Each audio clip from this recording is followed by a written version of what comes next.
하나님 아버지, 지난 밤도 주 날개 아래 평안히 지켜주시고 새날을 주심에 감사를 드립니다. 오늘 우리에게 주신 이 하루가 당연한 것이 아니라 하나님의 은혜임을 깨닫고 주의 뜻 안에 살아가는 복된 날이 되게 하여 주옵소서. 오늘 우리가 함께 찬양한 것처럼 우리의 발걸음이 어디에 있든지 예수님과 함께 걷게 하시고 어디를 가든지 담대하며 진실함 가운데 승리하게 하여 주옵소서. 어려움을 만나더라도 낙심하지 않게 하시고 작은 일에도 충성하며 만나는 사람들에게 주님의 사랑을 전하는 축복의 통로가 되게 하여 주옵소서. 우리의 말과 행동이 하나님께 영광이 되며 많은 사람들에게 위로가 되게 하여 주옵소서. 하나님 아버지, 지금 이 시간에도 전쟁의 긴장이 끊이지 않고 있는 세계 곳곳을 기억합니다. 특별히 중동의 불안과 두려움이 주 안에서 안정과 평안으로 바뀌게 하여 주옵소서. 지금도 전쟁으로 인해 호르무즈 해협에 머물러 있는 수많은 선박들이 있습니다. 관련하여 일하는 사람 중에는 하나님을 잘 섬기고 의지하는 주의 백성들도 많이 있습니다. 주께서 긍휼히 여겨주시고 그 길을 열어주시며 모든 일이 주 안에서 순적하게 하여 주옵소서.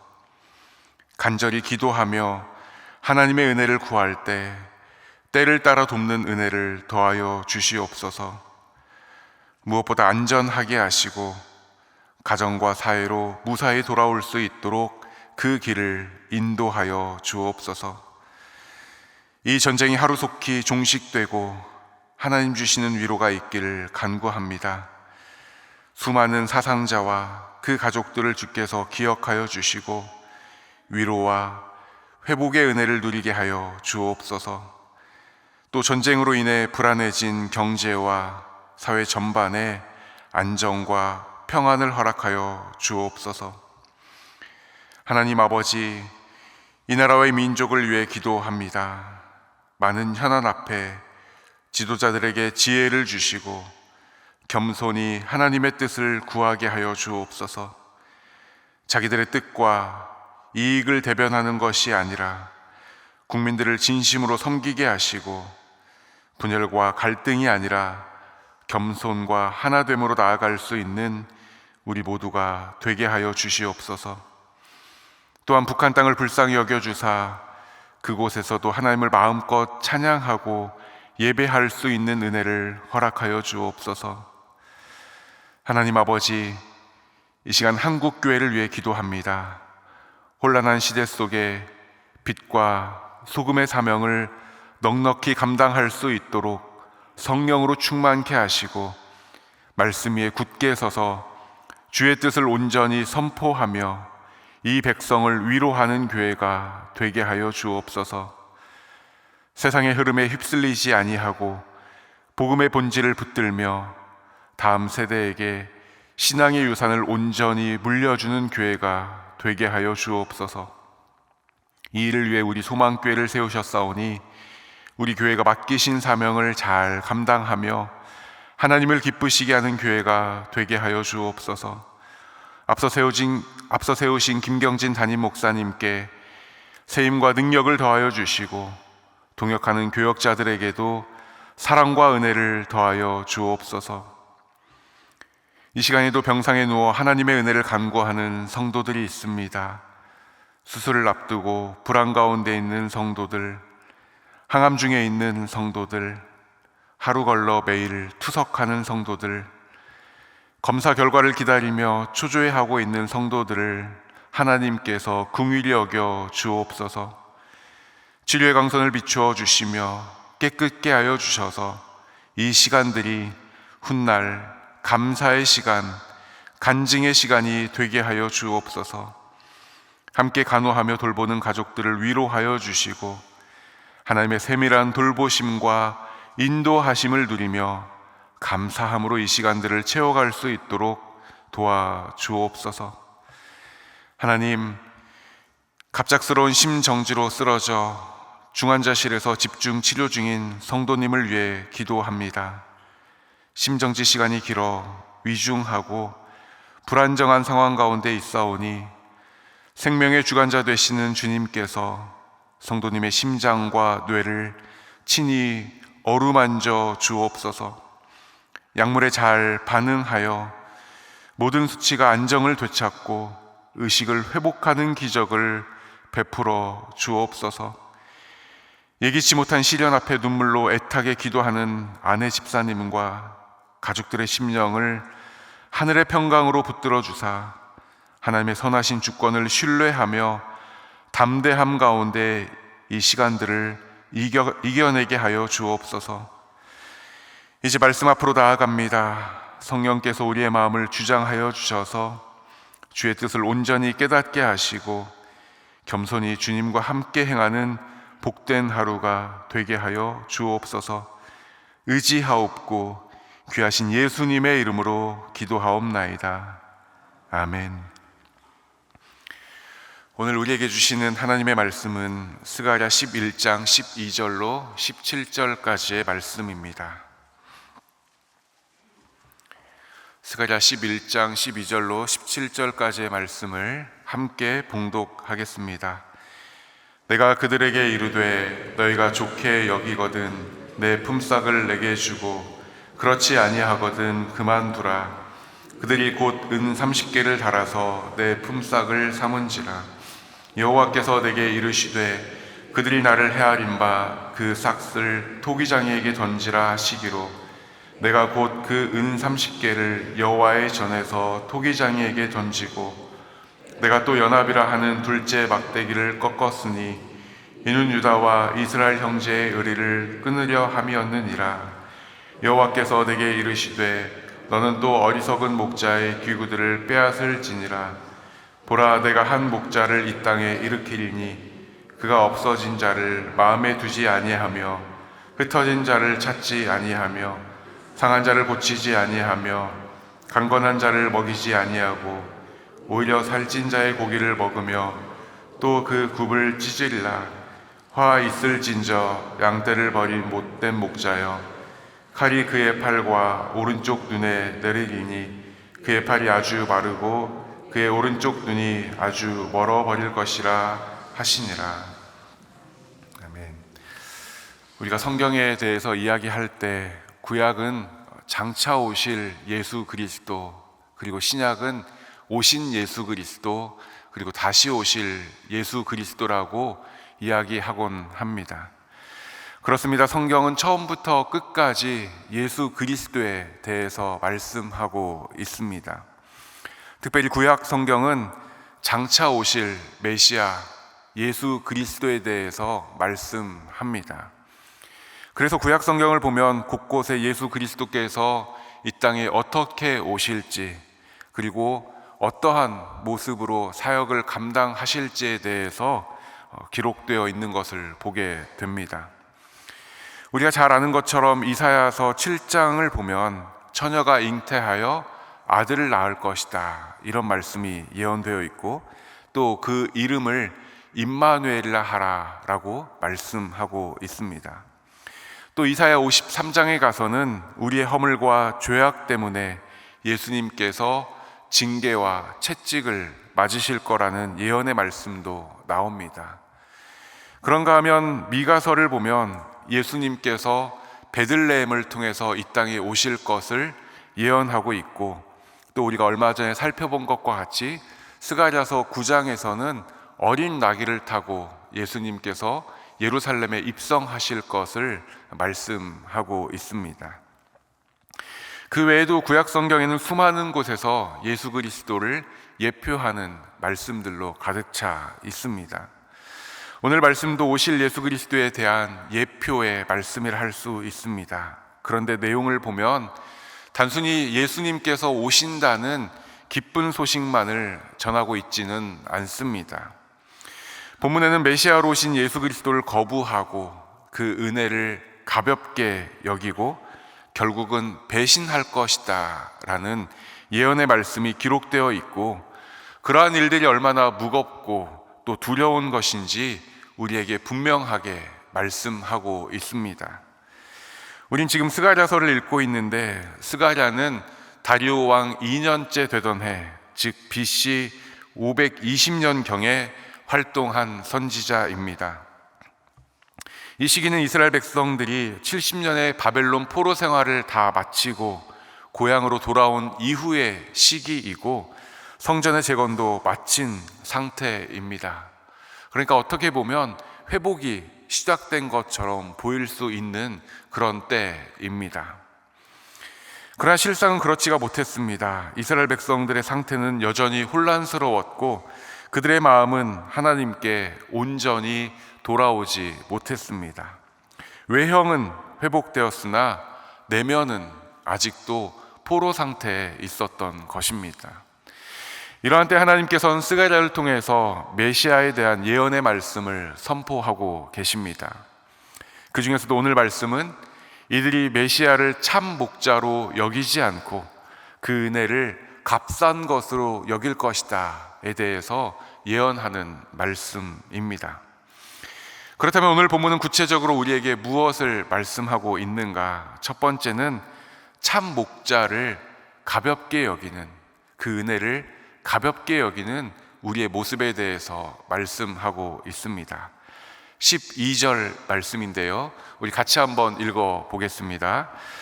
내가 그들에게 이르되 너희가 좋게 여기거든 내 품삯을 내게 주고 그렇지 아니하거든 그만두라. 그들이 곧 은 30개를 달아서 내 품삯을 삼은지라. 여기서 그들은 이스라엘 백성이고 나는 1차적으로 스가랴이고 더 나아가면 예수 그리스도라 할 수 있습니다. 그런데 이스라엘을 위한 목자의 수고, 또 스가랴의 수고에 대해서 그들이 은 30개를 달아준 것입니다. 여기에서 은 30개는 특별한 의미가 있습니다. 출애굽기 21장 32절에 이런 말씀이 있습니다. 소가 만일 남종이나 여종을 받으면 소 임자가 은 30세겔을 그의 상전에게 줄 것이요 소는 돌로 쳐서 죽일지니라. 그러니까 소가 일하는 종, 일하는 사람을 들이받아서 죽게 되면 배상금으로 은 30개를 주라는 말씀입니다. 다시 말해서 은 30개는 그 당시에 노예의 목숨값 정도이고, 이스라엘 백성들은 하나님의 목자를 노예 한 명 값의 값어치로 평가한 것입니다. 그래서 하나님께서 뭐라고 말씀하십니까? 13절 말씀입니다. 같이 읽겠습니다. 여호와께서 내게 이르시되 그들이 나를 버린 바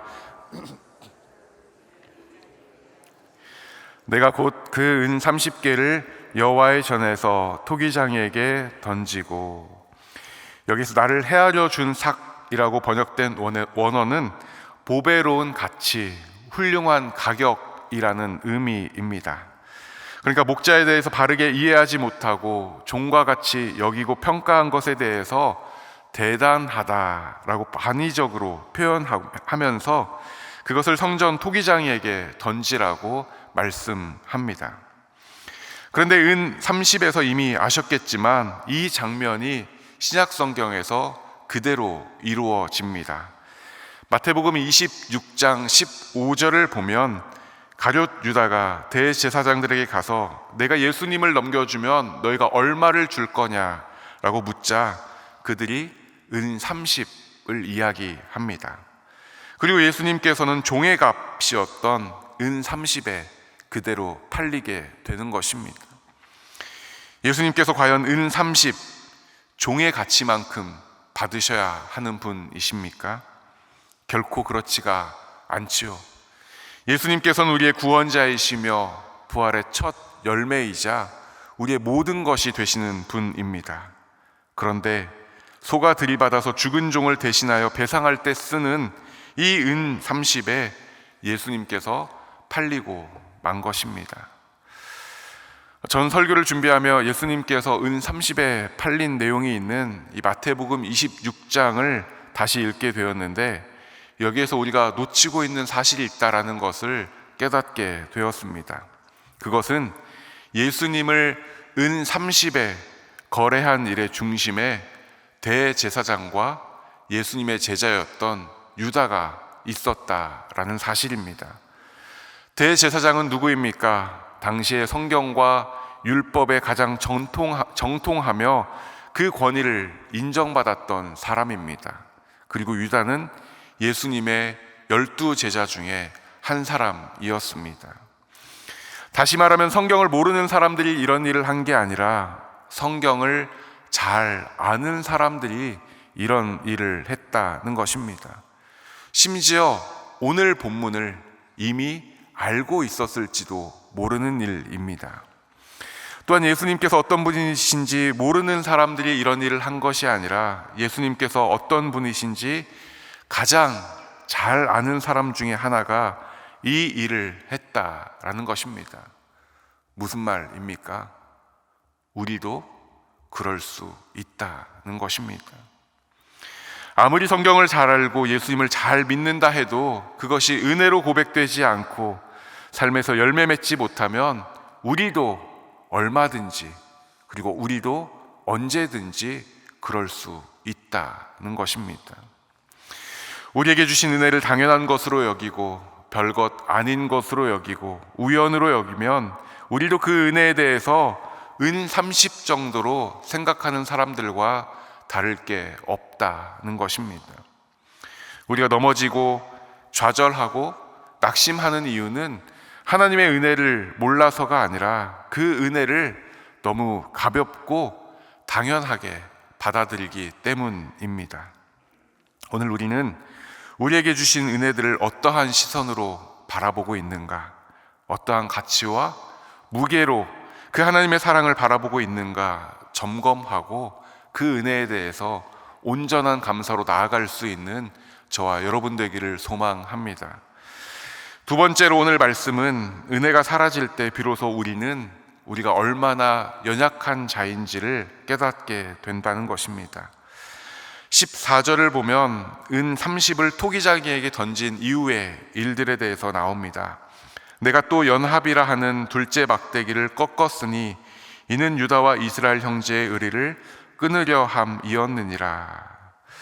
오늘 설교를 처음 들으시는 분은 본문에서 둘째 막대기를 꺾었다고 하니 첫째 막대기는 어디 갔나 하고 질문하실 수 있지만 여러분 잘 아시다시피 11장 앞부분 말씀을 보면 스가랴는 두 개의 막대기를 가지고 있었습니다. 하나는 은총이고 하나는 연합입니다. 여기에서 은총의 막대기가 상징하는 것은 하나님과 이스라엘 백성들 사이에 언약적 보호입니다. 그리고 연합은 남유다와 북이스라엘이 하나가 되는 것, 즉 민족의 하나됨과 회복을 상징합니다. 그러니까 하나님께서 이스라엘을 보호하고 하나됨을 이루시겠다라는 그 의미를 담은 막대기들이었습니다. 다시 말해서 이 두 막대기는 이스라엘이 이제까지 누려온 모든 복의 근원이 하나님께 있음을 상징적으로 보여주는 막대기라 할 수 있습니다. 그런데 이스라엘이 참 목자를 거부하고 그 은혜를 노예의 값으로 치부하자 스가랴는 먼저 은총의 막대기를 꺾었고 14절에 와서 이제 연합의 막대기도 꺾는 것입니다.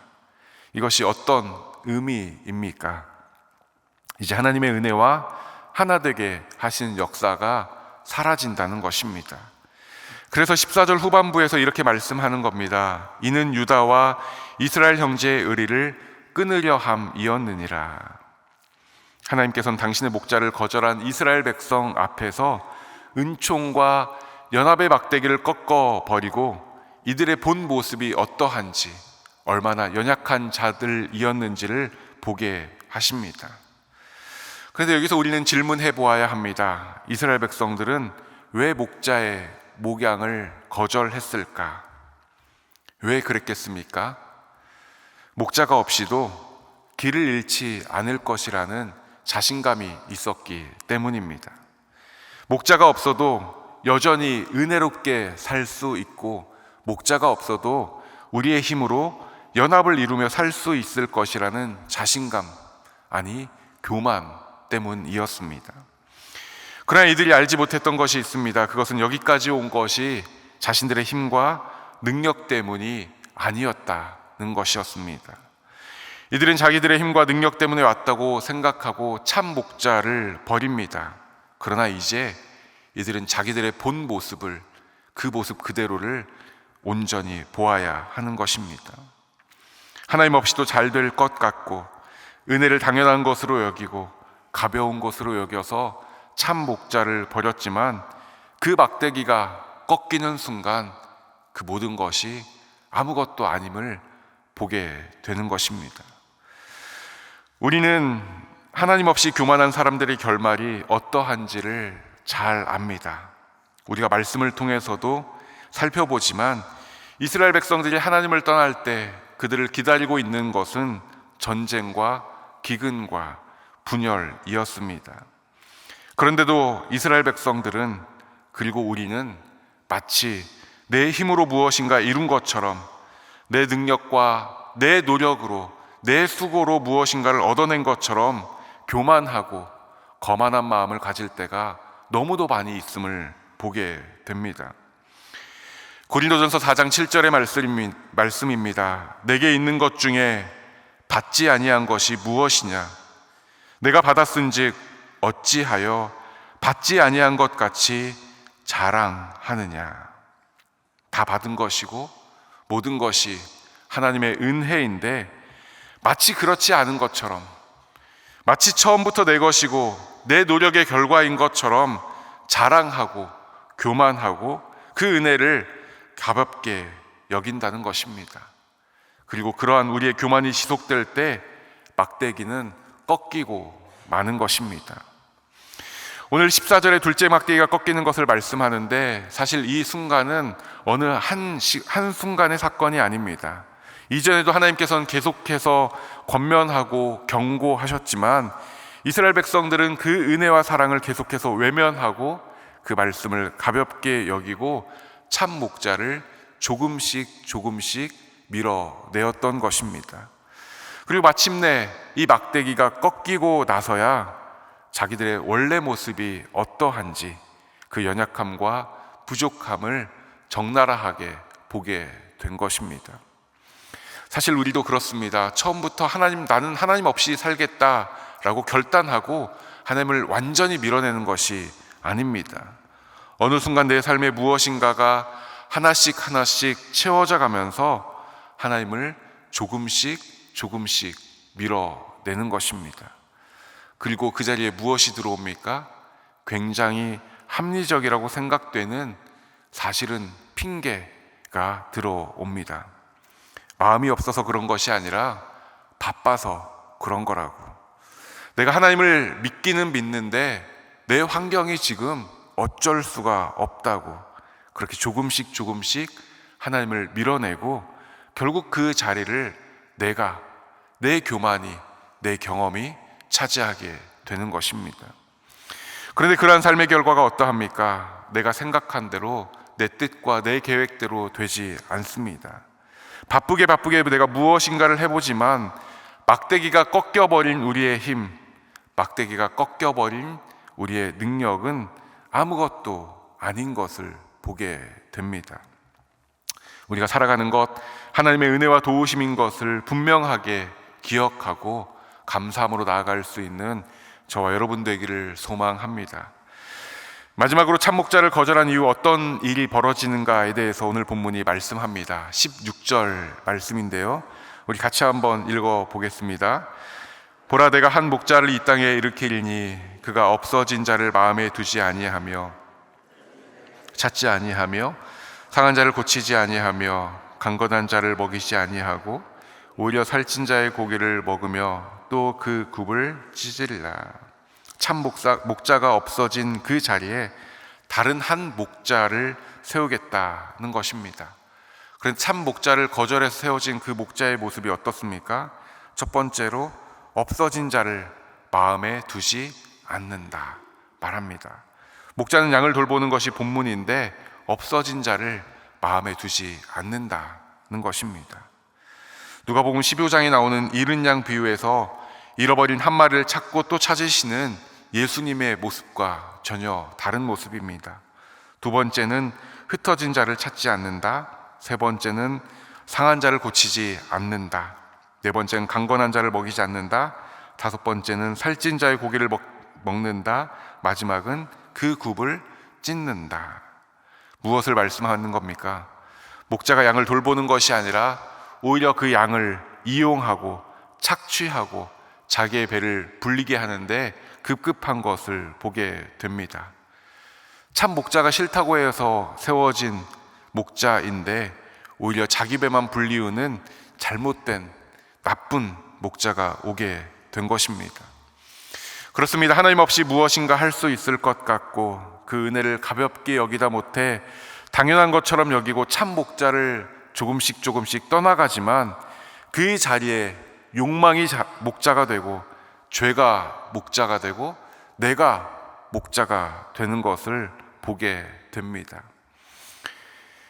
오늘 우리가 이 본문에서 분명하게 깨달아야 할 것은 참 목자를 거절하면 이와 같은 거짓 목자를 만나게 된다는 것입니다. 그리고 17절의 말씀과 같이 양떼를 버린 그 목자, 그 못된 목자 역시 하나님 앞에서 심판을 받게 된다는 것입니다. 이 악순환에서 우리가 어떻게 벗어날 수 있습니까? 참 목자에게 돌아오는 것입니다. 요한복음 10장 11절 말씀입니다. 나는 선한 목자라. 선한 목자는 양들을 위하여 목숨을 버리거니와. 또 10장 14절 15절도 똑같은 말씀이 기록되어 있습니다. 요한복음에서 말씀하는 선한 목자는 양들을 위해 목숨을 기꺼이 버리는 목자입니다. 바로 예수 그리스도입니다.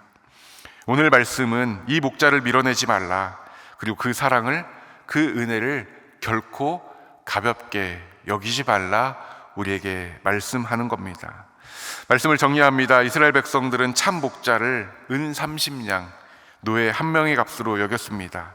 그리고 안타까운 것은 수백 년 후에 이 예언의 말씀이 그대로 성취되었다는 것입니다.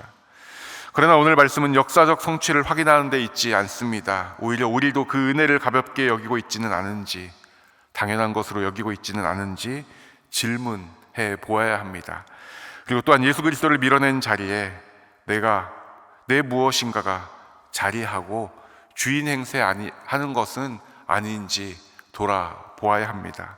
바라기는 우리를 위해서 목숨을 버리시는 예수 그리스도, 우리의 참 목자 되신 예수 그리스도를 온전히 믿고 그 목자를 더욱더 가까이 하고 그 인도하심 가운데 승리하는 저와 여러분 되기를 주님의 이름으로 축복합니다. 함께 기도의 자리로 나아가겠습니다. 하늘에 계신 우리 아버지, 아버지의 이름을 거룩하게 하시며 아버지의 나라가 오게 하시며 아버지의 뜻이 하늘에서와 같이 땅에서도 이루어지게 하소서. 오늘 우리에게 일용할 양식을 주시고 우리가 우리에게 잘못한 사람을 용서하여 준 것 같이 우리 죄를 용서하여 주시고 우리를 시험에 빠지지 않게 하시고 악에서 구하소서. 나라와 권능과 영광이 영원히 아버지의 것입니다. 아멘.